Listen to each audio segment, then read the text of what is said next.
Astaghfirullahaladzim alladzi la ilaha illa anta khalaqtani wa ana 'abduka wa ana 'ala ahdika wa 'adika mastata'tu.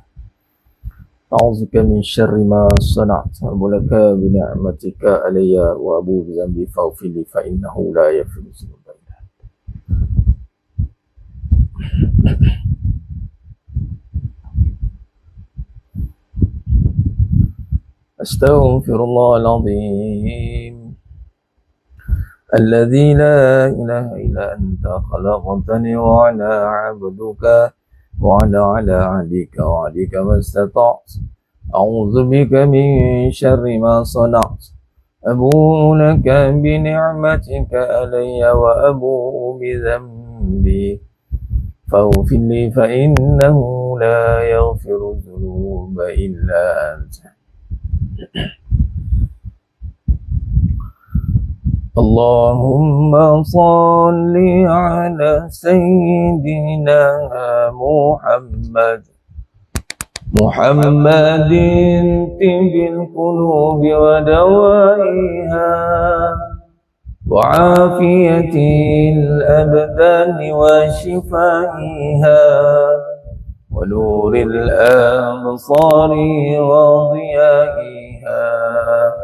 اللهم صل على سيدنا محمد طب القلوب ودوائها وعافية الأبدان وشفائها ونور الأبصار وضيائها.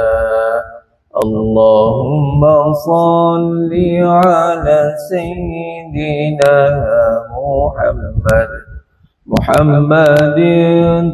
القلوب ودوائها وعافية الأبدان وشفائها ونور الأبصار وضيائها. اللهم صل على سيدنا محمد طب القلوب ودوائها وعافية الأبدان وشفائها ونور الأبصار وضيائها. اللهم صل على سيدنا محمد طب القلوب ودوائها وعافية الأبدان وشفائها ونور الأبصار وضيائها. اللهم صل على سيدنا محمد طب القلوب ودوائها وعافية الأبدان وشفائها ونور الأبصار وضيائها. اللهم صل على سيدنا محمد طب القلوب ودوائها وعافية الأبدان وشفائها ونور الأبصار وضيائها.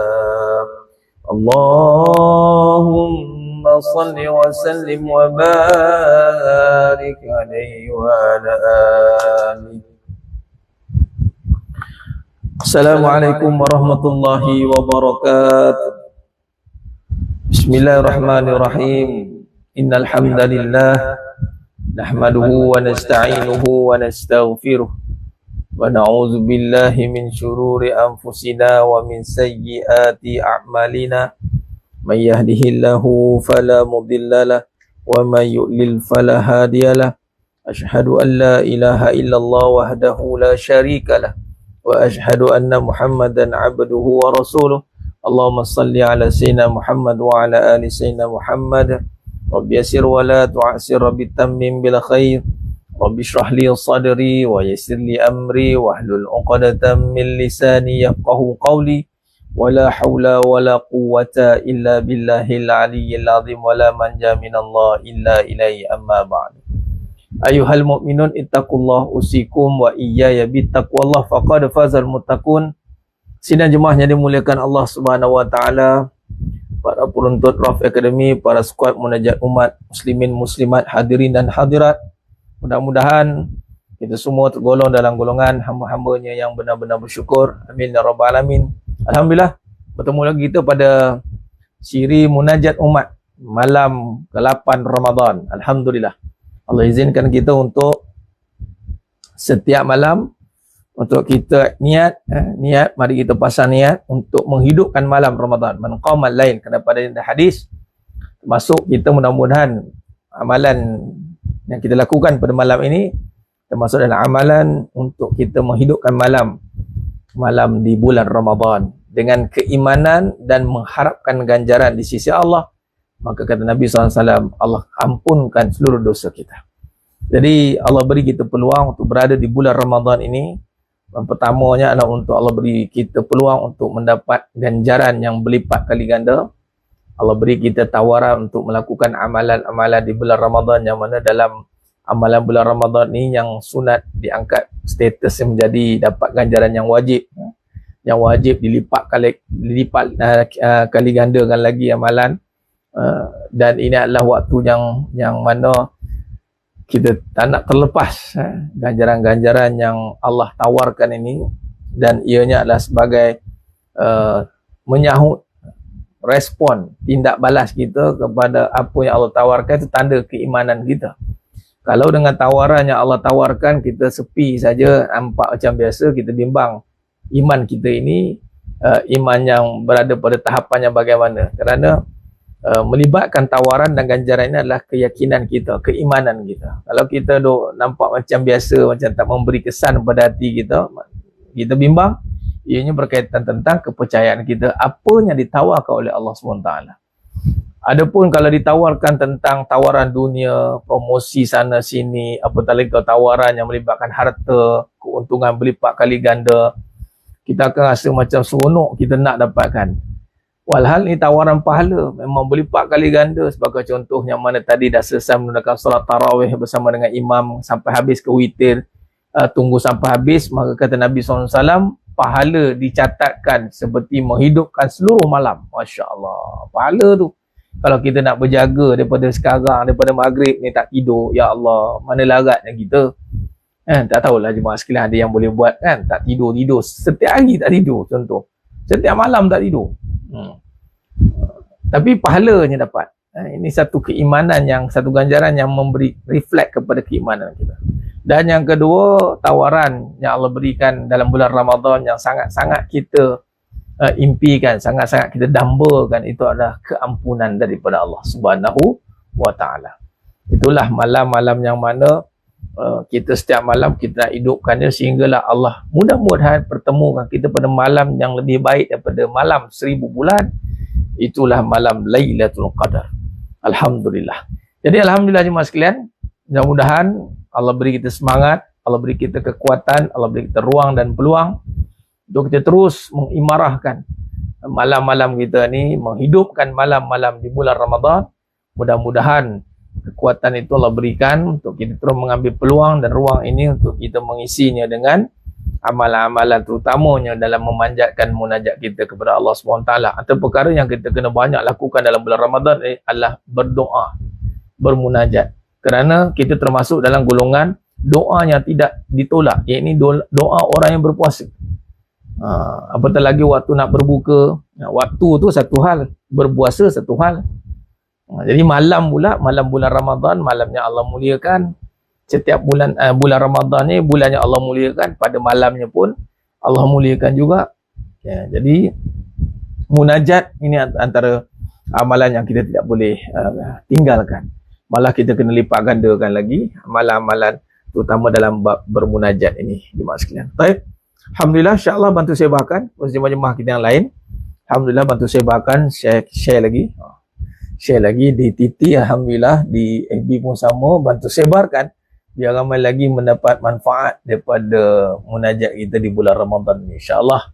Baik jemaah sekalian, kita teruskan dengan bikirat suratul Fatihah, 7 qiraat, 7 qiraat, 14 riwayat, dan kita teruskan dengan bikirat suratul Baqarah, akhir suratul Baqarah 285, 286, dan kita bermunajat, mengangkat tangan, menadah tangan agar Allah Ta'ala dengar hajat kita ini, dan pasti Allah dengar, sekarang sifat Allah maha mendengar dan maha melihat.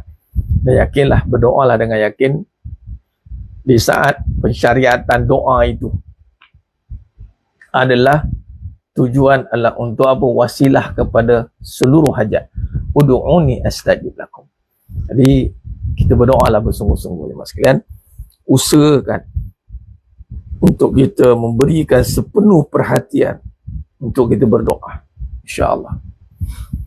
Dan habis daripada itu, seterusnya kita akan teruskan dengan bacaan bikirat suratul Kahfi 1 hingga 10.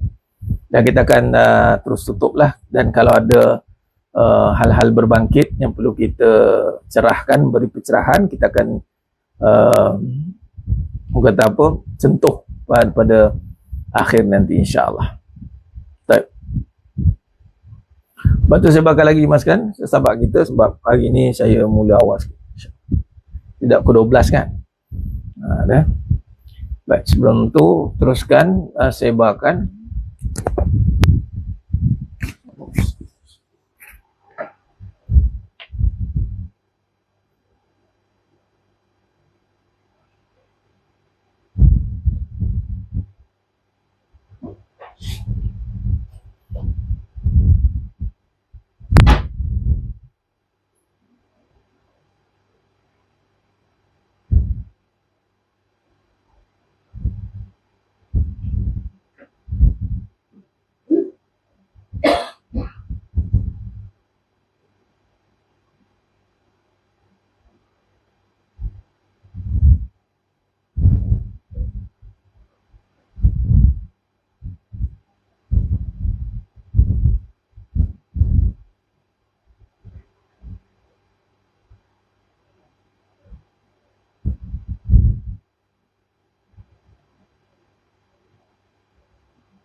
alhamdulillah.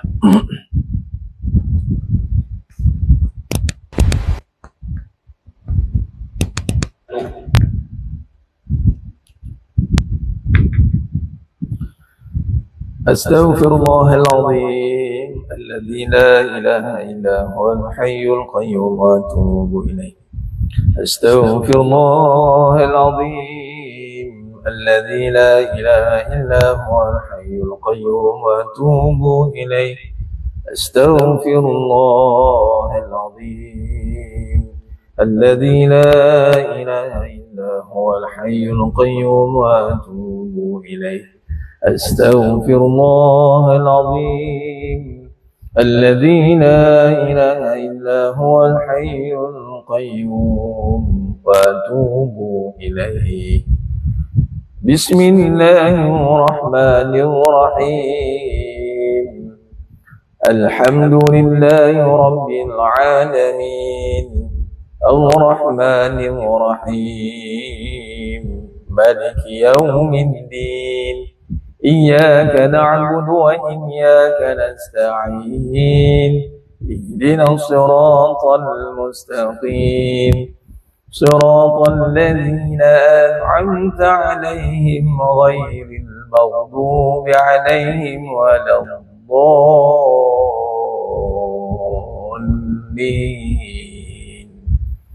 آمين. بسم الله الرحمن الرحيم.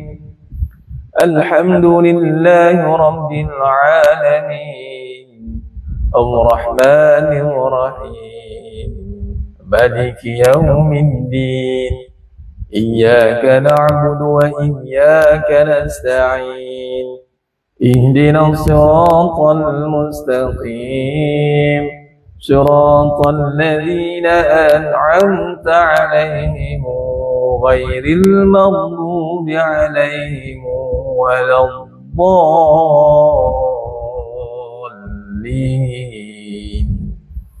آمين. بسم الله الرحمن الرحيم. الحمد لله رب العالمين الرحمن الرحيم مالك يوم الدين إياك نعبد وإياك نستعين اهدنا الصراط المستقيم صراط الذين أنعمت عليهم غير المغضوب عليهم ولا الضالين آمين. بسم الله الرحمن الرحيم.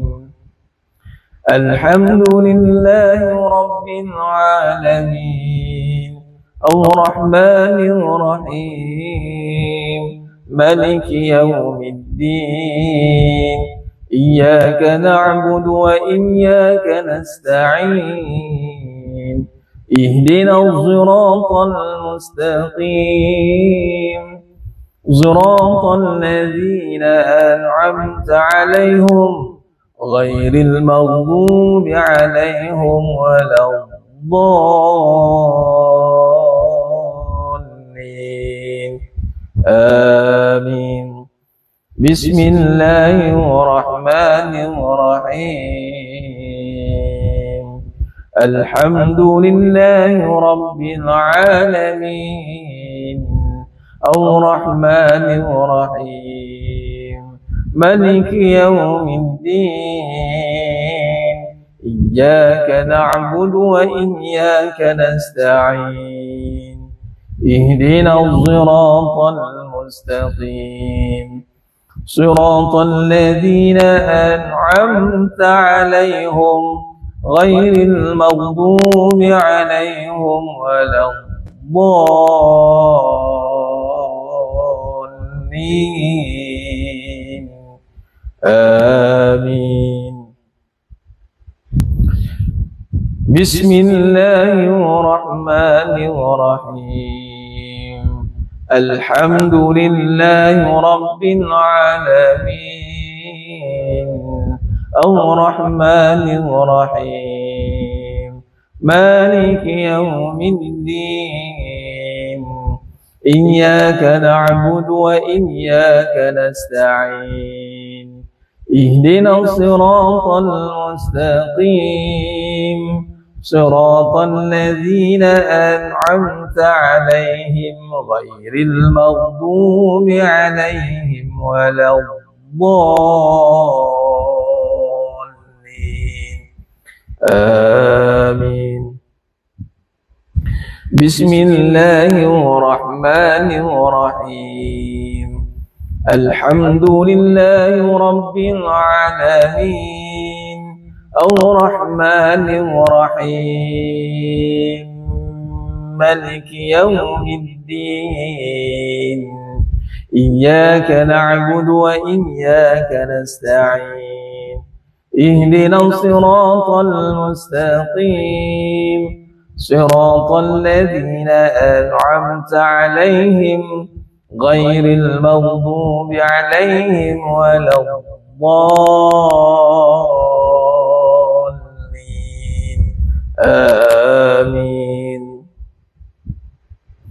بسم الله الرحمن الرحيم الحمد لله رب العالمين الرحمن الرحيم مالك يوم الدين إياك نعبد وإياك نستعين اهدنا الصراط المستقيم صراط الذين أنعمت عليهم غير المغضوب عليهم ولا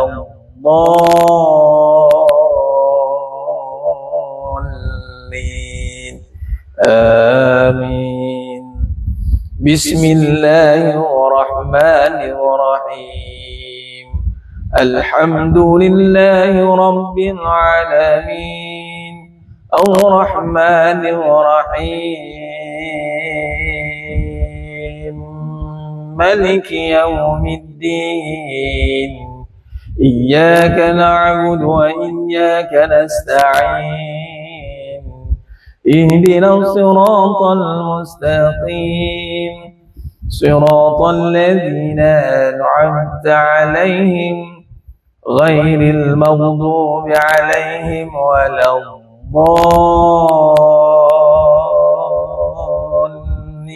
الضالين آمين بسم الله الرحمن الرحيم آمن الرسول بما أنزل إليه من ربه والمؤمنون كل آمن بالله وملائكته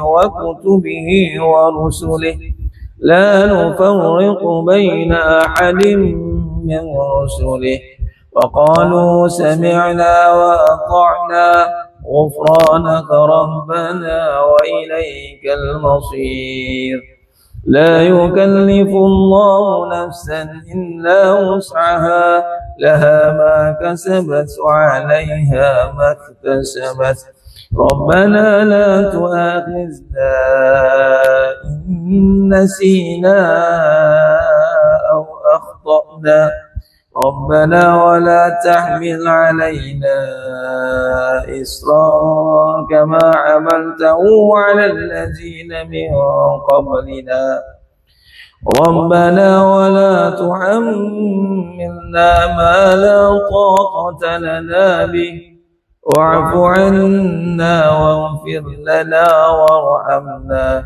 أنت مولانا فانصرنا على القوم الكافرين صدق الله العظيم اللهم بالحق الفاتحة وبحق الذي جاء بالفاتحة وبحقك من أنزلت عليه الفاتحة نسألك أن يا الله في كل حاجة يا رب خصوصا bersemuanya ada pada malam ini ya Rabb kabulkan segala hajat kami ya Allah permudahkan segala urusan kami ya Allah di akhirat ya Rabb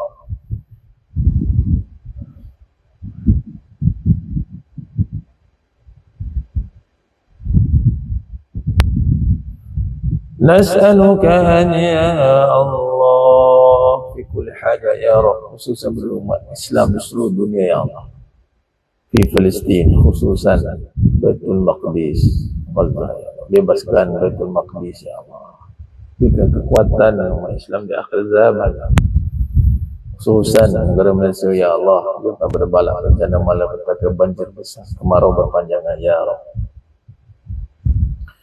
نسألك أن يا الله في كل حاجة يا الله في كل حاجة يا رب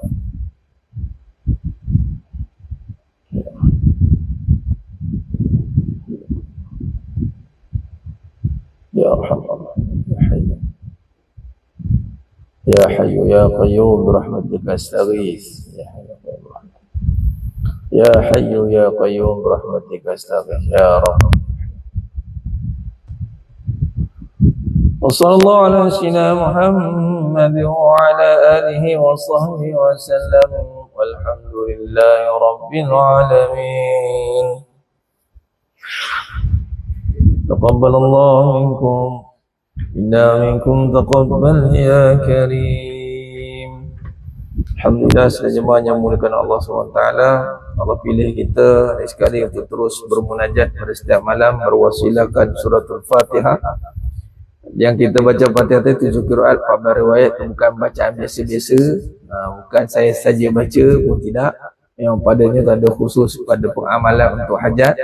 Dan asalnya memang untuk saya je baca seorang, tapi atas izin daripada Sahabul Fadilah Datuk Syekh Salihuddin Umar Qari dan dibaca secara terbuka dan diaminkan mustajabulah. Masya-Allah, mustajabulah. Tinggal lagi kita nak yakin tak yakin dia. Lagi nak serius ke tidak. Kadang orang tu dia tak serius, dia tak nampak pesan dia acuh tak acuh. Kan surat Fatihah dah biasa, dia tak tahu nak baca qiraat tu tak semua orang boleh baca. Dia tak tahu doa pada akhir itu tadi ada tawassul yang mana fadilatnya masya-Allah tabarakallah sangat tinggi. Jadi kalau kita faham dengan sebenar-benar faham, maka kita akan menjaga dan menghayati dia, yang menghargai yang teramat sangat. Sebagaimana kata Nabi SAW, yang mana umat Nabi SAW ini digunakan satu surah dan dibaca 7 kali berulang-ulang dan tidak pernah diberikan pada umat-umat sebelumnya. Itulah suratul Fatihah. Suratul Fatihah, dan Allah izinkan kita beramal dengan suratul Fatihah dengan 7 qiraat secara jama'i. Jama'i dibaca tadi, jama'i yang saya ambil daripada tuan guru saya, dibaca secara jama'i dan jumhurnya 7 qiraat. Kalau keseluruhannya 10 qiraat. Tapi 7 qiraat pun dah memang jumhur bacaan dan dapat pula sanad ijazah pada doa tadi. Dan yakinlah banyak kesan-kesan yang Allah zahirkan sebenarnya kalau kita hayati, renung dengan sebenar-benarnya. Dan apabila Allah izinkan kita pula melazimi, mulazamah pada setiap hari, setiap malam, terutama di bulan Ramadan pula tu, Masya Allah, tabarakallah. Jadi itu satu kurniaan yang cukup besar. Fatihah bukan perkara yang boleh dipandang mudah. Ianya terang, jelas lagi nyata. Yang suratul Hijr ayat 86-87. Dan satu kurniaan Allah yang cukup besar. Cukup besar. Bukannya main-main. Dan di saat diturunkan suratul Fatihah, terbuka pintu langit. Begitulah juga dalam bulan Ramadan, Futihat abwabus sama, dibukakan pintu langit. Futihat abwabul jannah, dibukakan pintu syurga. Dibacakan juga dengan suratul Baqarah dari 285-286 pun dibuka pintu langit. Dan tinggal lagi kita nak percaya, nak yakin saja. Itu atas tengok hati masing-masing pula. Kadang ada yang ambil acuh tak acuh, endah-endah. Jadi itu bahagian dia lah. Kalau Allah bagi dia yakin, itu dapatlah bahagian yakin tu. Jadi ini satu perkara yang mesti kita perhalusi agar kita tak tergolong dalam golongan yang mana padanya pada amalan yang besar tapi kita tidak mampu merasai izzahnya. Kita kena mohon kepada Allah Ta'ala.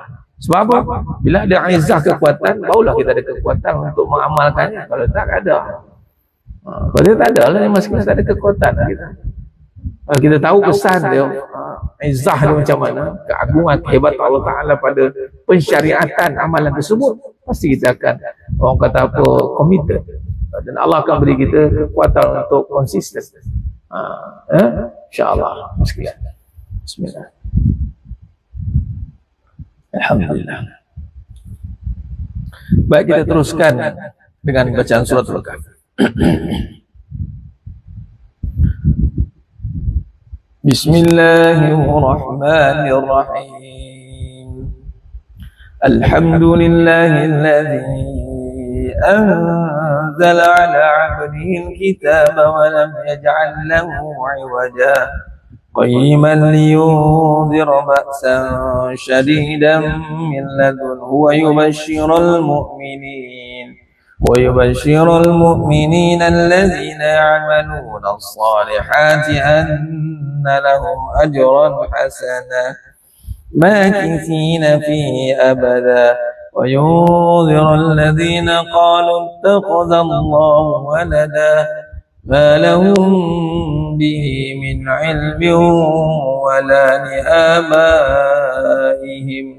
كبرت كلمة تخرج من أفواههم إن يقولون إلا كذبا فلعلك باخع نفسك على آثارهم إن لم يؤمنوا بهذا الحديث أسفا إنا جعلنا ما على الأرض زينة لها لنبلوهم أيهم أحسن عملا وإنا لجاعلون ما عليها صعيدا جرذا أم حسبت أن أصحاب الكهف والرقيم كانوا من آياتنا عجبا إذ أوى الفتية إلى الكهف فقالوا ربنا آتنا من لدنك رحمة وهيئ لنا من أمرنا رشدا صدق الله العظيم. Alhamdulillah, jemaah yang dimuliakan Allah SWT, selesai bacaan suratul Kahfi yang juga menjadi Nabi SAW supaya semoga menjadi sebab pelindung kita daripada fitnah Dajjal di akhir zaman. Allahumma salli ala sayyidina. Alhamdulillah. Ya, berkacamata Mr. Gibson tu saya minta PM saya sebab kita tak nak just buat tanya di live sini. Mudah-mudahan Allah bantulah, Allah bukakan hati, permudahkan urusan Mr. Gibson yang sudi juga tengok live kita. Apapun, mudah-mudahan Allah berikan kekuatan hidayah petunjuk pada Mr. Gibson untuk diterima masuk Islam. Amin rabbal alamin. Allah permudahkan urusan ya, insya-Allah. Nanti kalau masuk sini kita tak boleh nak follow up, kita bimbang, kita nak dia ada follow up. Kalau dapat di PM saya, boleh personal, interpersonal dengan saya, lebih baik insya-Allah. Alhamdulillah, jemaah yang dimuliakan Allah Ta'ala, syukur pada Allah malam 8 Ramadan dan kita telah pun berlalu 7 Ramadan. Mudah-mudahan Ramadan hari-hari yang lalu itu adalah hari yang terbaik dan kita berazam atas setiap amalan yang kita lakukan di bulan Ramadan ini. InsyaAllah kita berharap ada penambahbaikan. Ustaz minta maaf dan nak bayar api terus ke Bank Islam. Ya, ke akaun yang saya berikan. Ya, Hajah ya. Saya di dalam grup untuk yang belajar untuk talaki yang mana masuk dalam grup tu saya ada maklumkan. Pakat sama-sama bantu itu surah yang pertama sekali. Allah takdirkan saya mengajar di surah Insaniyah, Kepikanan dan Mansara sampai ke Lani 10 tahun. Itu adalah tempat pertama. Tempat pertama dan kata guru saya, tempat jatuh lagi dikenang. Macam itulah, jaga permulaan kita. Jaga permulaan kita. InsyaAllah Allah akan pelihara yang lain. Dan surah tu tak besar. Tak besar. Dia apa di bawah department kan. Tapi diperlukan sokongan lah. Sokongan daripada insyaAllah Allah dah sampaikan masa untuk kita pula untuk bersama memberikan satu suntikan kepada surah tersebut yang mana menjadi platform pertama, peluang untuk saya mula-mula masuk semua sekalian, insyaAllah tabarakallah, dan sampailah ke hari ini. Alhamdulillah. Jadi yang mananya Allah pilih nak berinfak tu, jumpalah, ambillah peluang di bulan Ramadan ni kan, insyaAllah.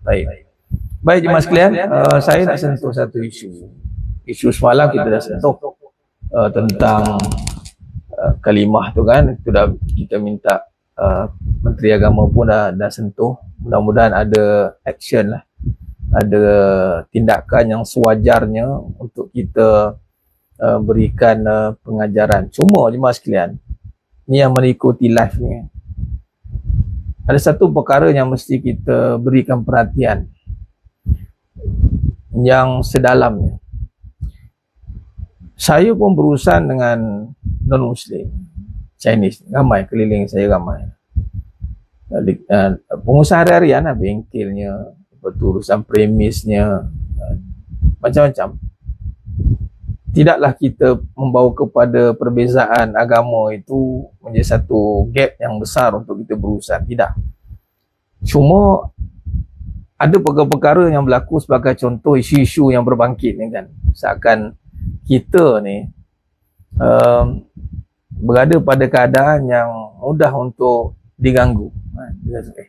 Kenapa ni kan? Oleh bangsa atau agama yang berlainan daripada kita. Dengan keadaan yang kalau kita pergi kepada viewing yang lebih besar, yang makronya, kita tengok culture atau keadaan, situasi dunia sekarang. Kita tengoklah benchmark kita di Baitul Maqdis. Memang itulah situasi umat Islam di dunia sekarang ni. Ya, memang kita ni agama yang punya semangat. Kita ada satu kekuatan untuk defend. Tapi pada satu keadaan yang saya nak kata ni, yang nak diperingat pada diri saya juga, untuk melihat keadaan satu hadis Nabi SAW, yang mana Nabi kata apa? Sayati zaman, akan datang satu zaman umat Islam akan dikerumuni oleh musuh-musuh Islam, seperti makanan,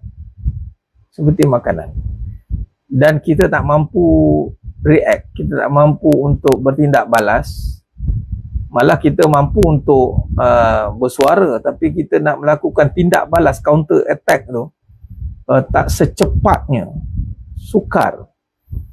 Dan ini berlaku di mas sekalian sekarang. Satu. Keduanya, keadaan itu tidak habis kat situ. Hadis tersebut yang mana Nabi kata Allah SWT mencabut, ini poin yang saya nak tekankan di sini, yang saya nak kaitkan, yang saya pun berurusan juga dengan orang bukan Islam. Tapi satu perkara yang kita kena tekan, yang mana Allah cabut perasaan takut musuh kepada kita. Ini cukup bimbang. Sebenarnya berlaku dalam hadis tersebut, Allah sendiri yang cabut perasaan takut musuh tu. Mana musuh tak gerun, tak gentar, dia berani dia main-main isu-isu macam tu. Memanglah dia main acah-acah baling batu sembunyi tangan, tapi maknanya dia berani lah. Kalau yang terang-terangan tu di Gaza lah, di Palestin sana terang-terangan, tapi kita ni tu kenapa sampai tahap dia berani kacau? Okay. Yang pertama, kalau kait dengan hadis tadi, bermaksud adakah situasi itu sekarang? Dan saya kira dia memang sekarang. Musuh tak gerun dengan kita je mas sekalian. Musuh tak gerun. Baik, saya nak tekankan musuh tak gerun ni dengan satu isu lain. Satu isu yang satu lagi ni, musuh tak gerun ni, ataupun bahasa tak respect. Tak respect. Saya nak kaitkan dengan isu pemimpin, leader. Terbaru ni, ni kita keluar, masuk tadi isu musuh tak gerun ni, maknanya non-Muslim ke, mereka tak nampak hebatnya. Hebatnya Islam ni. Tak ada. Satu. Keduanya, sifat kepimpinan. Islam ni memimpin. Islam ni bila ada jiwa tu, Islam dia akan jadi automatik, sebab Islam sangat menekankan kepimpinan, leadership. Islam dan kepimpinan tidak boleh dipisahkan. Sebab Islam ni adalah memimpin. Memimpin umatnya. Siapa yang mengikuti Islam, dia akan terpimpin. Dia akan dipimpin. Islam. Maka cerita dia, pemimpin itu tidak ditakuti. Itu cerita. Tidak ditakuti. Satu.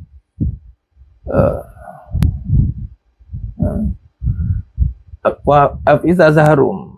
Bukan kita ambil enteng. Jawapan dia dekat hadis tu, sebab kita cinta dunia. Hubbud dunia. Hubbud dunia. Wa karahiyatul maut.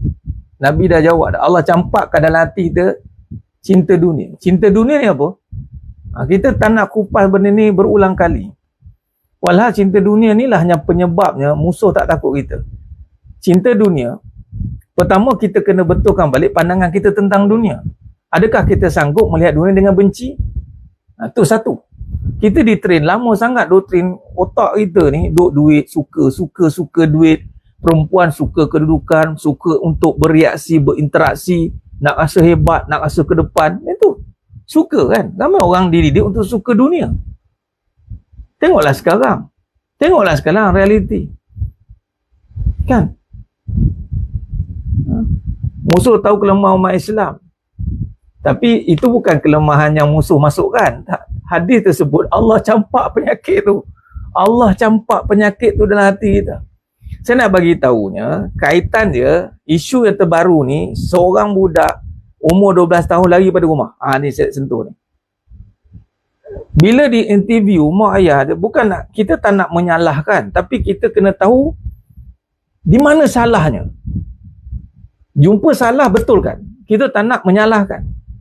Tapi cerita dia sekarang, anak tak, dia akhirnya, tak boleh berkeras, tak boleh nak ni, akhirnya kita kena lembut. Akhirnya jadi lembik. Akhirnya lembik. Sama lah dengan suami. Suami jadi lembik. So, isteri dia tak boleh nak respect suami. Itu pemimpin. Berapa ramai isteri boleh respect suami. Boleh amazed, kagum. Amazed dengan suami dia. Anak boleh amazed dengan bapa dia. Tak. Akhirnya statement yang keluar adalah kita tak boleh, kita kena jadikan kawan. Tak boleh, kita kena buat macam kawan. Tak boleh. Dia bukan buat macam kawan. Ini pun benda yang perlu diperincikan. Nanti saya ceritalah parenting. Kita nak cakap dengan anak memanglah nak berlembut. Berlembut. Tak bertempat pun tak salah juga. Kadang-kadang benda ni, ingat, nafsu tu ada. Bila budak-budak tak ditrain untuk nafsu, isteri tak ditundukkan nafsu oleh suami, itu bermaharajalela tu. Saya cakap tu kan, isu ni dah banyak saya sentuh dalam hakikat kehidupan. Dah banyak sentuh dalam hakikat kehidupan. Tinggal nak bongkar balik je. Kena fitnah balik lagi ada. Lembik. Lelaki yang lembik, wanitanya konon-konon cergas. Terbalik. Dunia dah terbalik. Seakan-akan, statement yang terbaru ni, seakan-akan wanita lebih layak menjadi pemimpin. Seakan-akan. Wanita tu lebih nak ke depan, terkedepan. Ini semua bahasa mudah. Terkesan dengan cinta dunia. Berapa banyak kita menangiskan air mata sebab kecewa dengan dunia. Menangis dengan perangai suami, menangis dengan perangai isteri, menangis dengan perangai anak. Berapa ramai? Terdiam dengan perangai anak. Nak cakap pun tak gerti. Anak nak buat apa terdiam. Inilah dia masanya. Sebab itu berlakunya trigger kalimah Allah lah, apalah semua isu itu berlakulah.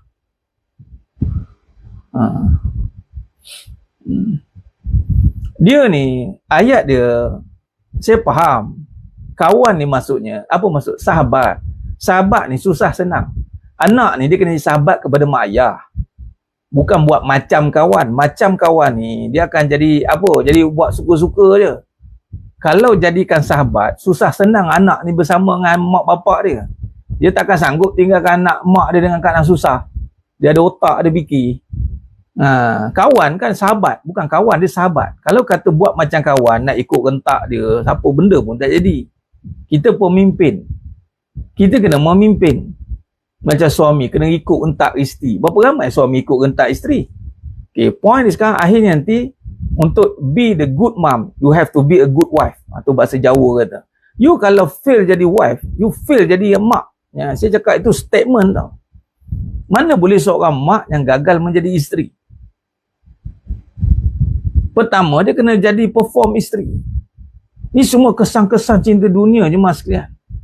Dia akan pergi kepada realiti kehidupan balik. Lepas tu berlakulah orang non-Muslim duk entam, duk buat cakap macam ni. Sebenarnya kita sendiri dalam konteks nak meletakkan benci dunia tu, kita takut. Akhirnya cintalah dunia. Walhal kena ambil dengan benci. Okey, ayat dia macam ni. Okey, sekarang ni saya singkatkanlah, akan panjanglah perbahasan kita. Sepanjang kita pegang harta, siapa pernah marah kita pegang harta? Tu ayat dia. Suami mana boleh marah isteri pegang harta? Bagi tahu.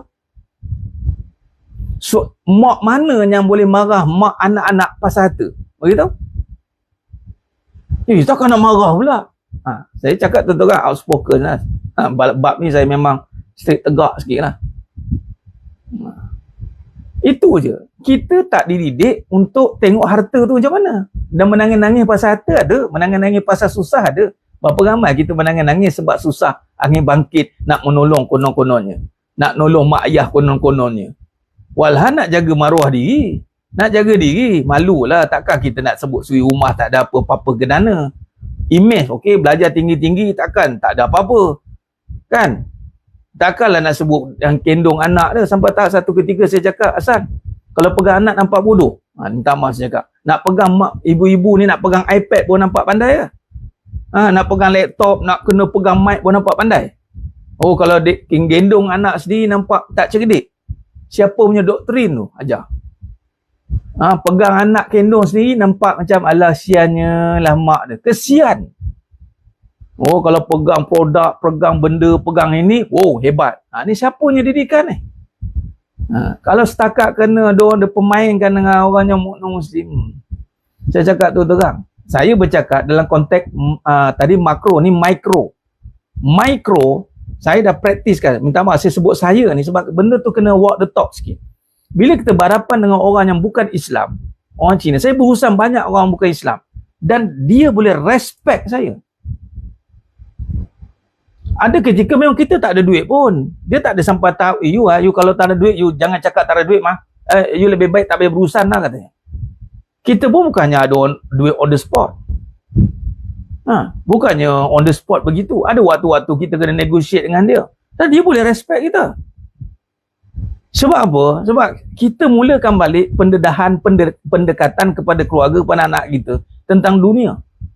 Apa tu dunia? Jangan cinta, kena benci dia. Orang panik dengan benci dunia. Panik. Tak percaya cakap. Ustaz ajaran sesat. Sesat terus saya kena. Tak mau dengar. Bingit telinga. Tinggal terus.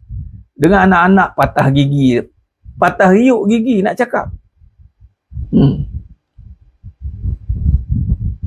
Kena berlembut. Berlembut apa? Lembik jadi ni. Nantilah kita susun balik. Ada daripada dulu lagi saya ceritakan nak buat macam mana nak didik, nak bentuk ni kan.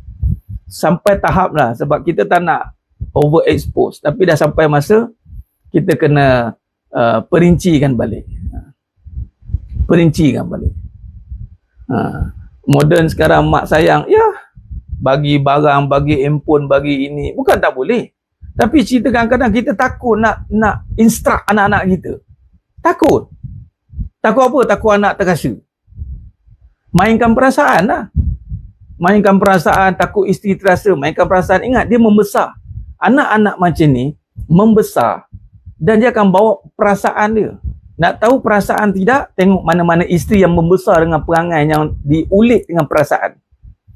Sentap, berkira, lepas tu jenis yang nak perhatian, yang nakkan apa, macam-macam. Nakkan perfectionist, nakkan everything is done. Kalau tak ada, tak complete. Hidup tunggal langgang. Dia cakap. Depan nak cakap lain, belakang nak cakap lain. Ni yang berlaku. Lepas tu mak-mak pula jadi lemah, terpaksa bergantung dengan anak. Minta maaf cakap. Bergantung macam mana? Kalau anak tak ada jadi lemah. Anak-anak tak ada jadi. Anak-anak jadi kembang. Patutnya kau ada ke tak ada, mak kau hidup. Mak tu ada stand dia sendiri patutnya. Batu mengajar hakikat kehidupan, nak kembalikan martabat mak ayah balik. Kadang kita kau tak balik, nak balik kau ni. Satu hal lah. Lepas tu kita boleh instruct dia on the spot. Lepas tu contoh macam menantu ni saya sentuh ni banyak kena ni. Contoh menantu kan dengan mak anak lelaki. Itu pun satu hal juga tu. Cuba kalau mak macam mana nak train anak tu supaya menantu ni dia boleh anggap mak tu mak. Supaya mak ni dia pun tak anggap menantu tu menantu. Sebab apa? Kalau nak bercakap mak ni, dia anak-anak kan, dia kalau nak dia cakap dia kan zas dia bagi. Menantu sentap. Anak-anak lelaki pun apa? Mak ni macam ni. Lepas tu dah tarik muka, tinggal. Habis ya. Anak akan backup isteri lah. Sebab isteri yang duduk dengan dia. Masak, minum, nak pula sogok kan. Alang-alang cakap dia bagilah kan. Bila lagi nak sentuh bab ni. Ustaz, betul ke parent ni kalau garang sangat atau jadi abuse sebab pengalaman masa kecil? Tak ada. Saya garang. Tanyalah anak-anak saya. Tak stres pun. Ceritanya parent ni bila main dunia dia suka membebel. Bukan garang, dia membebel. Saya cakap jangan membebel. Barang dunia memang buat orang suka cepat marah. Mak-mak ni yang sibuk dengan dunia, dia suka marah anak-anak. sepah lah jadi rimah. Dengan anak bising tak suka, sepah marah, balik marah. Yang perlukan adalah kena tegas. Tegas. Kalau anak sepah kat rumah, tegas, bersihkan, kemaskan. Berbuih cakap, bang, ni pun satu. Be a good wife. Must be a good mom. Good mother. Good wife, dia takkan duk komplain bebil kerja. Bingit telinga suami. Dan suami pula be a good husband. Dia kena take care lah anak-anak dia, isteri dia. Dia kena sama. Dan yang kena banyak cakap suami. Terbalik sekarang ni isteri yang banyak cakap. Popek si cakap. Patutnya isteri yang kena banyak diam dengan suami. Suami kena banyak cakap. Ni suami banyak diam. Ikut awak lah. Ikut awak. Dan sekali awak ikut saya. Dan sekali awak ikut saya. Tanya anak saya, tegas. Macam contoh semalam kuliah di Subang Surau Perdana. Saya tak ada masalah bawa anak-anak pergi surau, anak saya kan. Tapi anak kita sendiri, dia bermain, kita cakap. So bawa keluar, dia cakap. Nak doa, abi dia. Dan dia clear. Abi dia marah nafsu, bukan marah dia. Perangai tu kena betul, tegas pada perkara yang kena tegas. Dan alhamdulillah kita train, kita tanyalah anak-anak dan mereka ni pun duduk kira boleh kata 24 jam sebab kita homeschooling kan. Homeschooling budak-budak ni yang tu kita tingkatan 1 dah. Nak tanya kamu stres ke? Kamu ni ke? Tak kan? Tak. Dan kita sebagai mak ayah, kita kena ada clear picture untuk tentang hidup ni. Sebab tu kita tak boleh ada hidden issue, kita tak boleh ada perkara-perkara yang terpendam, tersimpan, macam tadi pengalaman-pengalaman dulu. Tak, kita kena clear picture. Kita ni next apa? Jadi apa? Ke depan apa? Kena clear. So macam mana clear? Hakikat kehidupan lah. Belajar balik macam mana Al-Quran menceritakan tentang kehidupan bersandarkan sifat soft tadi. Jadi sidang jemaah yang mulakan Allah SWT. Jadi kita kena ada perkara memang tak boleh bebel. Jangan bebel. Tapi kena cakap banyak kali lah. Banyak kali? Ya, memang banyak kali. Al-Quran cakap banyak kali. Fabi ayyi ala'i rabbikuma tukadziban. Nampak tidak? Alhamdulillah. Tu masuk dia. Dia masuk sekarang. Kalau suami yang tak cakap banyak ni macam dia kena belajar cakap banyak tu je. Sebab sebagai ketua kan, dia kena belajar cakap banyak Kalau macam ni, bila soalan macam tu keluar, katalah kita ni menjadi CEO syarikat. Adakah kita boleh membiarkan diri kita seorang CEO yang tak cakap banyak? Diam. Bagi space pun diam. Bagi ke depan diam. Bagi apa pun diam. Lala sekali diam-diam. Diam-diam pun apa pun tak berfungsi lah. Tak boleh lah. Ini minta maaf cakap, kalau nak train jadi leader, please. Memang kena. Dan doa, di sinilah kita kena, sebab tu kena orang lelaki kena belajar tauhid. Sebab tu saya kempen datang mengaji tauhid. Minta maaf, jangan terkebil-kebil lagi. Ini dah akhir zaman dah. Mengaji tauhid, kenal balik Allah. Daripada situlah Allah akan turunkan kekuatan. Masalah tu satu hal untuk kita nak mengatasinya. Tapi orang lelaki dia tak boleh tinggal kelas tauhid.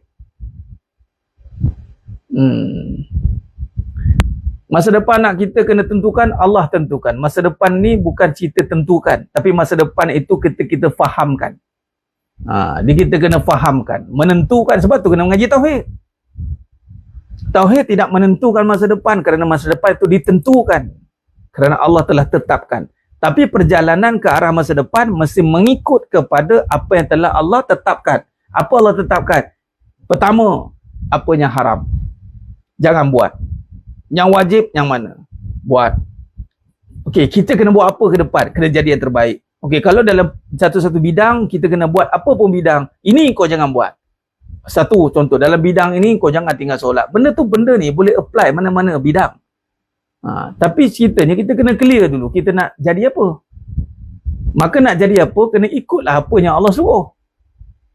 Allah suruh jadi yang terbaik. Kuntum khaira ummatin ukhrijat linnas ta'muruna bil ma'ruf. Kamu kena jadi umat yang terbaik. Umat yang bukan tunduk dengan dunia. Ambil dunia itu untuk kita perform. Bukan untuk, oh nanti risau tak ada duit, nanti susah, nanti itu, nanti ini, macam-macam. Doktrin macam-macam. Jadi akhirnya, ini yang berlaku. Ustaz buat kelas tauhid untuk anak-anak lelaki, semua ramai dapat manfaat. Ya, sudah pasti. Anak lelaki pastikan bapak yang datang. Anak lelaki anak terkebil-kebil dekat situ kan. Sebelum tu anak, parent kena selesaikan dulu. Kalau anak saja masuk kelas, kalau parent pun tak selesai, macam mana? Dia tak jadi, dia tak synchronize. Sekarang ni parent kita, saya pun belajar. Bukan kata, oh lah payahnya. Sekarang kita nak tengok berapa masa kita spend untuk belajar tauhid. Tak maaf, bab ni saya kena tegas balik. Berapa spend masa kita nak belajar tauhid? Itu je soalan. Kalau kita boleh spend masa per week, kalau tak boleh datang talaki pun online, duduk terpacak. Oh tak boleh. Macam mana kita serius untuk bekerja cari duit? Kita kena serius lah untuk cari ilmu. Bukan duk kerah gitu lagi. Dah kita dah diperkuda-kuda oleh dunia dah. Bila lagi? Dengan anak pun kita tak boleh nak bercakap. Dengan isteri pun kita tak boleh nak bercakap. Dengan masyarakat pun kita tak boleh nak bercakap. Bertempik. Oh, duk tegang-tegang begitulah. Padahal musuh-musuh tu duk gelak-gelak je. Kita nak yang bercakap kat depan itu adalah orang yang dihormati oleh isterinya, dikagumi oleh anak-anaknya. Bila bercakap dengan musuh-musuh Islam ni, mereka adalah satu izzah. Ini kadang-kadang nak bercakap kat depan, nak bercakap dengan musuh Islam. Tapi dengan isteri tak boleh bercakap. Dengan anak tak boleh bercakap. Macam mana nak ke depan? Kalaupun boleh ke depan, musuh-musuh tu buat pekat telinga je. Katanya, I don't know. Pergi selesaikan isteri dulu. Dengan isteri pun kadang-kadang tak boleh nak bercakap. Sebab apa? Tauhid. So saya challenge. Minta maaf. Kalau yang dah ada, alhamdulillah. Dia mengaji, ada guru, silakan lah. Ini saya nak cetuskan saja. Macam mana kita nak bangkit. Anak lelaki sekarang takut bini. Gelak-gelak juga. Memang realiti kan mungkin berlaku begitu. Every week, kita kena sebagai isteri. Kita bagi nasihat. Tengok macam mana. Bang, jom bang, tauhid bang. Jangan ajar dia. Tak payah ajar dia. Kita ingat dia. Model yang tepat kita adalah soft, Encik Amizi. Itu saja. Sekarang soft ni kita kena ketengahkan. Memang tak ada pun. Sekarang dalam soft inilah kita kena ketengahkan. Sebab itu dalam kehidupan tak ada modelnya. Maka modelnya adalah kembali untuk meluruskan dengan kehidupan, belajar balik. Itu je soft. Tapi orang anggap macam benda tu, okey, relax. Tak apalah, aku dah ada kehidupan. Tak apalah. Mak Ustaz, sport saya macam Islam liberal. Saya harap dapat pimpin anak menantu. InsyaAllah. Sebab apa boleh jadi Islam liberal? Memang inilah berlaku realiti akhir zaman ni. Islam ni, macam tadi ya, kita kan, kadang-kadang penganut ni sendiri pun tidak akan faham tentang bagaimana nak mematabatkan Islam balik. Dia lebih kepada take it easy. Take it easy. Take it easy tu pening lah. Pening lah. Contoh ada dalam rumah tangga dalam rumah tangga saya cerita. Dalam rumah tangga ada satu syekh ni, dia cerita apa? 25 tahun dia duduk dalam marriage dan poligami. Dan dia surrender. Dia kata the toughest things, dia speaking the toughest thing to do is marriage, katanya. 25 tahun dan dia surrender, katanya. Waktu dia kahwin, naik darah tinggi, apa semua tinggi. Saya cakap terang lah. Memang rumah tangga adalah benda yang paling susah sekali. Tapi kalau jumpa orang yang boleh meluruskan rumah tangga, mengharmonikan rumah tangga, maka disitulah ilmu yang perlu kita pelajari. Dan the first thing first adalah ilmu adalah membentuk kepimpinan di dalam rumah tangga. Kita tak boleh nak deny dah sekarang. Jadi makna kata dalam pengajian kita, yang dah ikut pengajian, terutamanya ar-rijal lelaki, nak tak nak, dia kena rapat ngaji. Sampai bila? Sampai mati. Nampak? Dia kena jadi penasihat. Itulah benda yang kita bincangkan Mu'awizah. Penasihat. Untuk kepada, dan penasihat semalam saya dah sentuh bab ni. Cuba tengok ulangan. Kalau dah tengok semalam, cuba cek balik. To be penasihat, advisor, kita kena perform. Perform ni adalah kita dengan Allah. Dan kita kena bermunajat sehingga doa kita diterima dan kata-kata kita jadi kata-kata yang berguna. Kita juga kekurangan seorang penasihat. Isteri tidak mampu menjadi penasihat pada suami. Yang banyak pun nasihat, yang banyak tak puas hati. Ragu sana, ragu sini. Tu je lah. Buat muka sana, buat muka sini. Muncung sana, muncung sini. Tu je reti. Cerita duit pandai. Tapi nasihat untuk perform, tak reti. Dan nasihat untuk polish suami, tak reti. Kalau nak overhaul suami, nombor satu. Kalau nak kata suami, nombor satu. Tapi kalau nak sentuh, orang kata apa, bagaimana improve, tak reti. Kan? Itu Pak Amir kita ni, Nurudin Al-Haj. Kurang lagi satu Ustaz. InsyaAllah. Allah akan cukupkan. Maksudnya semua kena jadi perform. Suami kena perform, isteri kena perform. Perform ni bila? Dengan Allah. Berbalik pada tauhid lah.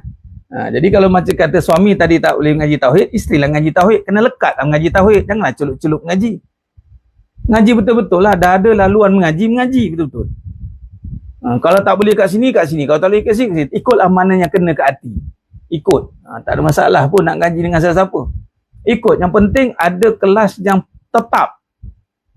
Oh, suami aku tak ngaji tauhid. Akulah kena ngaji. Dah. Sebab aku ada anak-anak yang perlu kena didik. So, kena didik daripada seorang ibu yang menjadi isteri yang terbaik. Isteri yang terbaik adalah tak jadikan masalah suami itu masalah. Itu isteri yang terbaik kan? Isteri yang terbaik tidak menjadikan masalah suami itu masalah kerana dia ada Allah. Suami yang terbaik tidak jadikan isteri itu masalah kerana dia ada Allah. Bukan masalah. Isteri itu bukan masalah bagi dia kerana dia ada Allah. Apa-apa dia akan doa ke Allah. Malah orang yang hebat, isteri yang hebat, suami yang hebat, dia akan berada pada orang yang sanggup adventure. Dia sanggup mengambil cabaran. Ini orang hebat lah. Dia tak ada play safe. Dia tak ada play safe. Nantilah, itulah, tak nak lah, saya pening lah. Oh, dia tak nak. Dia tak nak. Orang kata apa? Untuk ambil risiko itu. Take the risk tu tak nak. Padahal dia dah terima nikah kan. Ni kita berbalik kepada tadi tu. Soalan tadi. Isu awal tadi. Itu nak sentuh sikit lah jemaah sekalian. Perkongsian kita pada malam ni. Saya bukan nak timbulkan suasana yang kontroversi, tapi itulah realiti yang sedang berlaku. Cuma nak bagi tahu, sambil tu kita dah bagi tahu lah tadi solution sambil itu kita bagi tahu sambil lalu. Kan, sambil lalu tu. Cuma dia punya modul dia, ada model dia ataupun uslubnya adalah berbalik pada soft. Dan mana-mana yang ikut pengajian ni, maka inilah perjalanan yang kita dah praktis dah. Alhamdulillah, proven. Dah terbukti. Itu saja. Bukan saya yang kata, tapi memang ilmu tu kata. Proof. Proven. Dan bila proven, memanglah ada ancaman-ancaman dari pihak-pihak kan. Ancaman tu, itu adat. Tu tetap akan berlaku. Dan cuba untuk menggoncang yang menggugat. Biasa. Bila tengok kepada kebangkitan, kejayaan, itu akan berlaku kepada serangan demi serangan. Itu adat. Kita berhadapan dengan untuk membawa kebaikan, kita akan bertembur dengan kebatilan. Itu adat.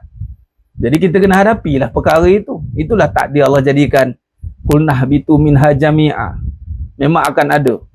Memang ada yang mana kata Allah SWT, memang Allah jadikan kita ni ada dua. Ada baik, ada buruk. Ada orang kata apa, musuh dan ada yang kawan, ada yang lawan. Itu adat kehidupan. Ketika Allah SWT menurunkan Nabi Adam AS ngasih tahu ke dunia, kerana di situ Allah telah berikan peringatan bahawa di situ akan ada orang kata apa, satu pihak akan menyokong pihak yang lain. Ni wa qulna bitu ba'dukum li ba'din adu. Suratul Baqarah ayat 36. Lalu setan memperdayakan kedua dari surga sehinggalah keduanya dikeluarkan dari segala kenikmatan ketika keduanya di sana syurga, dan kami berfirman turunlah kamu, sebahagian kamu menjadi musuh bagi yang lain, dan bagi kamu ada tempat tinggal dan kesenangan di bumi sampai waktu yang ditentukan. Salam Ustaz. Salam. Syukur dapat jumpa dengan Ustaz. Anak perempuan baru kahwin. Masa cerita okey je. Lepas tu sekarang anak saya tersilap cakap, dia menantu saya tu sekarang dia tarik muka. Bercakapnya yang penting je, tolong Ustaznya. Anak saya perempuan, okey. Menantu laki tarik muka. Biar dia tarik sampai mana dia boleh tarik. Kalau dia boleh tarik muka tu sampai ke ujung, silakan. Mak sebagai menantu, kita kan ada stand kita. Stand apa? Bina kita punya performa dengan Allah. Bina izah kita dengan Allah Ta'ala. Orang yang suka terkesan dengan respon dengan macam dia mengajuk, tersentap, tarik muka, apa-apa semua ni, suka ambil isu besar-besarkan yang kecil. Ini adalah orang yang hatinya masih tiada kekuatan. Jadi kita dalam konteks nak membetulkan ataupun nak menjernihkan keadaan itu, kita jangan jadi macam itu jugalah. Kita jangan respon lah macam itu. Jadi kita kena ada stand kita. Malah kita kena ada kekuatan untuk berkata perkara tu balik. Yang kamu mengajuk tu kenapa? Yang kamu tarik muka tu kenapa? Kita ada kekuatan tu. Tapi bukan nak bergaduh, sebab kita ada kekuatan untuk bercakap. Macam anak kan? Kalau anak saya contoh, anak buat muka ni kenapa? Nak buat muka macam ni? Kenapa? Tak puas hati? Apa masalah? Apa dia? Dia macam tu. Kan? Kita ada kekuatan. Setengah orang tak ada, memang tak ada kekuatan nak bercakap itu adalah anugerah Allah. Jadi kita kena minta kepada Allah SWT kekuatan tu. Contoh dengan isteri. Untuk muka, kita jangan biarkan keadaan tu. Kadang-kadang sanggup biarkan. Jangan orang kata apa, tak apalah lama-lama mati elok tu. Tak. Kenapa muka macam ni? Kenapa tarik muka macam ni? Setengah orang memanglah tak suka. Orang yang ni satu part ni, ni panjang lah cerita ni. Satu part ni saya nak bagi tahu. Orang yang suka lembut-lembut ni, ada satu point yang saya nak sampaikan. Orang yang minta lembut-lembut ni, silap hari bulan dia dah keras. Dia dah keras. Ni hati-hati. Hati dia dah keras. Dia tak boleh tegas, dia tak boleh. Dia straight, dia rasa macam dia rapuh, hati dia rapuh. Orang yang hatinya kuat, dia okey dengan tegas. Kadang-kadang mak menantu, mak mertua lah, perempuan lah. Contoh saya isteri kan. Mak kita kadang-kadang garang, engkau ni kan. Tapi kalau isteri tu telah hati dia kuat, dia relax je. Okey, tak apa. Dia macam itu. Memang orang yang hati dia sudah keras. Keras ni sebab apa? Sebab dia dah terlampau terdedah dengan perasaan, kebendaan. Keras ni jangan salah faham, bukan kata dia teruk ke apa ke. Dia boleh dilembutkan insya-Allah, kita doa. Cuma nak begitu, bila keras dia cepat, dia rapuh, dia sensitif. Dia macam tangan tu dah keras, pegang sikit dia sakit. Dia pegang sikit, aduh sakit. Dia dah keras. Sebab tu orang yang keras nak cakap lembut-lembut, kena bisik-bisik, kena belai-belai sebab dah keras. Jangan suka sangat. Kadang-kadang sebab dia nak yang keras, sebab dia nak yang lembut, sebab dia dah keras. Dia dah jadi isteri yang keras, dah terdedah dengan kebendaan dan keduniaan. Dia naklah seorang lelaki atau suami yang boleh menerima cakap dia, cakap lembut-lembut, lembut gigi dari lidah, nak kena belai-belai, nak kena apa orang kata apa, macam-macam lah. Hati-hati. Tapi kita, bila kita tak tengok hati kita kuat, kita tak ada masalah dengan benda ketegasan. Sebab Islam memang tegas. Islam mana ada berlebih kurang. Toleransi, tasamuh itu adalah perkara-perkara yang ada khilafiah. Tapi dalam hukum tak ada. Kalau haram-haram lah, mana ada lebih kurang. Kalau halal-halal lah. Yang wajib-wajib lah. Yang sunat-sunat lah. Dia tak ada lebih kurang. Dia tak berapa nak wajib sangat. Dia tak berapa nak haram sangat. Nak kata haram tidak, halal tidak, dia macam halam sikit lah. Tak ada. Very strict. Bila very strict, kadang-kadang orang yang dah keras, dia tak suka. Tapi orang yang ada kekuatan, dia okey. Dia suka diingatkan. Dia suka mendapat peringatan, ketegasan. Itu maksud dia. Jadi macam tadi tu mungkin dia dah keras ni. Sebab tu kadang-kadang dia sebab sentap. Sebab sentap. Jadi kita dah tahu ni keras ni. Kita kena maintain tegas. Tegas ni bermaksud bukannya kita lawan dengan keras. Tegas ni, okey, kita boleh hadapi keras itu. Sebab keras tidak akan selesai dengan lembut semata-mata. Disiram air, dia takkan dia macam tu. Tengok contoh macam perempuan, Nabi kata tulang rusuk yang bengkok kan. Bila bengkok, kalau dikeraskan patah, dibiarkan bengkok, apa hikmah dia? Okey, tulang ini umpama besi. umpama, sebab kalau patah tulang dalam ni, antara perkara yang dimasukkan dalam ni adalah besi. Okay, jadi kita ambil ibrahnya besi. Jadi kalau besi dah bengkok, macam mana nak luruskan? Bakar dia, leburkan dia, bakar dan bakar dan bakar dan bakar sehinggalah lebur. Dan lebur ketuk dia. Ketuk bermaksud didik, bentuk. Memang dia akan ada counter attack balik. Tapi kita kena firm. Bila jadi kita perform, dia akan firm. Kita takkan termenung sampai bila lah menantu aku nak macam ni, sampai bila lah anak aku nak macam ni, sampai bila lah suami aku nak macam ni. Sebagai contoh tadi Puan Rona Azlina ni, kita dah sentuh dah tadi.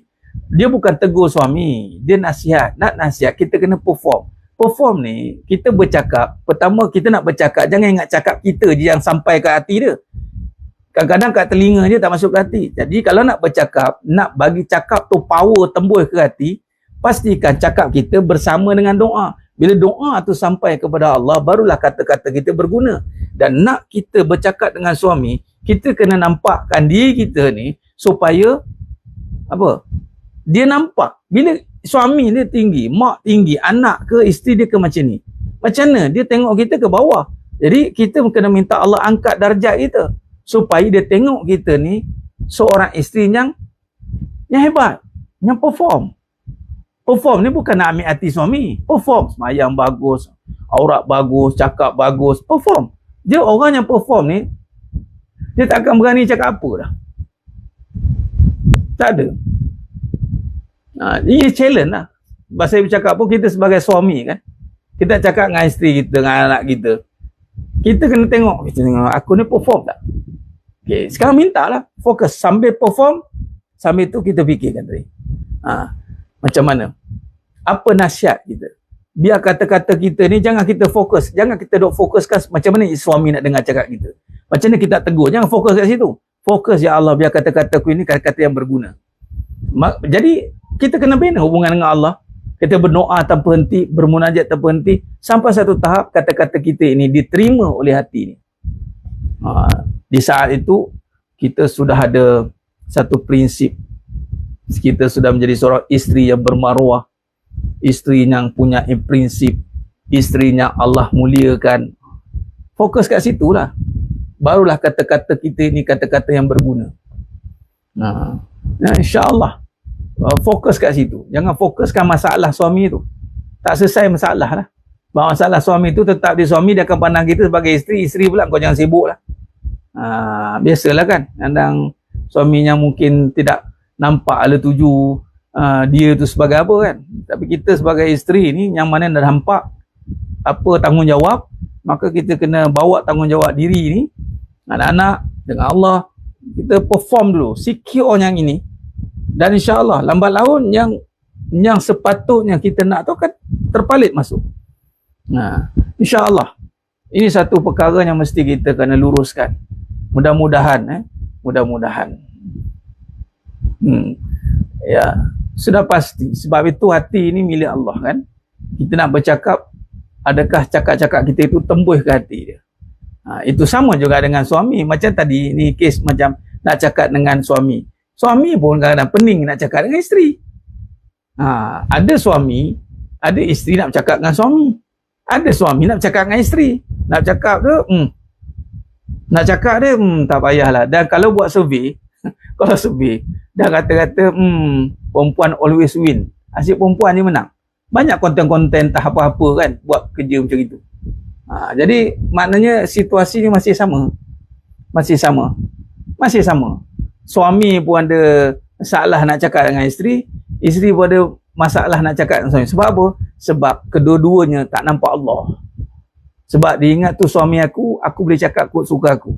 Itu isteri aku boleh cakap kot suka aku. Dah berbalik kepada tujuan Allah satukan kita. Wa min ayatihi, tanda-tanda kekuasaan Allah. Ingat, kita bukan nak berkuasa atas suami, bukan berkuasa atas isteri, kita dikuasai oleh yang maha berkuasa. Sesiapa yang duduk di bawah kekuasaan Allah itu, maka Allah akan berikan kekuasaan itu untuk menyelesaikan permasalahan-permasalahan yang berlaku. Allah bagikan kuasa nanti. So isteri yang ada izah tadi, ada performance, ada hubungan dengan Allah yang bagus, Allah akan campakkan rasa itu ke dalam hati suami untuk apa? Rasa hormat, rasa respect. Isteri aku ni bukan kaleng-kaleng lah. Isteri aku ni bukan barang yang ikut perasaan, nasib mengajuk ke apa tak. Isteri aku ni dia ada stand dia. Dia memang dia ada jati diri lah dengan cerita bahasa mudah ni. Isteri aku ni sampai tahap macam tu lah. Sampai anak-anak pun cakap, mak aku ni memang berisi lah. Bahasa mudah berisi lah. Berisi, hati tak kosong ni. Kalau bercakap tu penuh dengan hikmah. Bukan bercakap dengan tak puas hati. Sampai bila ni cakap kadang-kadang cakap tak puas hati je. Cuba cakap dengan hikmah. Belajar bercakap dengan hikmah. Kata-kata tu kata-kata yang menjadi mutiara. Bila berkata-kata tu, mak aku kalau bercakap padu. Suami aku kalau bercakap, isteri aku kalau bercakap. Jadi kita kena minta lah. Sebab dia bukan datang dengan kita sendiri. Tak. Dia datang dengan anugerah Allah Subhanahu Wa Taala. Jadi fokus berkata dengan hikmah agar ianya membawa kepada terbuka hati ni untuk sedar kembali kepada Allah. Itu je. Wallahu a'lam sekalian. Adalah nak biar-biar awal pun lajak juga. Itulah berbalik sebab nak sentuh tadi, sebab saya tengok sendiri video tu. Tarik nafas jugalah. Tapi nak macam mana kan? Bagi masing-masing. Tinggal lagi saya dengan kelompok ini, mana-mana Allah takdirkan, kita nak sama-sama sebarkan, kita nak amalkan kebaikan yang Allah telah pandukan kita dalam Al-Quran dan Sunnah ni. InsyaAllah jemaah sekalian, itu saja. Mohon ampun maaf daripada saya atas kekurangan, terkasa-kata tukuran bicara dalam penyampaian. Hanya Allah Ta'ala sajalah yang mampu menyempurnakan perbahasan kita pada malam yang penuh berkah. Dari bertahun follow Ustaz, suami sekarang macam langit dan bumi dah sekarang. Masya Allah. Hazam mifali Rabbi. Kerana sudah ada nilai kan? Nampak? Kerana isteri sudah ada nilainya. Kerana sudah ada isinya. Suami akan respect sendiri. Allah akan bentuk suami untuk respect. Tu je. Dia bukan respect, untuk appreciate. Rumah tangga ni dua. Suami kena appreciate isteri. Isteri kena respect suami. Kalau mana suami yang belajar, dia akan dapat respect tu. Mana isteri yang belajar, dia akan dapat appreciate. Suami dia akan macam dia mula nak menghargai, macam ini isteri aku ni, dia tu. Tengoklah perjalanan tu Allah akan bagi. Wallahu alam, itu saja. Kita jumpa pada seri yang akan datang. Aku qouli hadza wa sallallahu alaihi wa lakum wa bila taufiq wal hidayah. Assalamualaikum warahmatullahi wabarakatuh. Kita tangguh dengan tasbih kafarah dan suratul As. Subhanakallahumma wa bihamdik, asyhadu an la ilaha illa anta, astaghfiruka wa atubu. Bismillahirrahmanirrahim. Wal 'asr innal insana fi khusr illa allazina amanu wa amilus solihat wa tawassaw bil haqq wa tawassaw bis sabr. Wallahu a'lam bissawab. Takbir. Allahu akbar.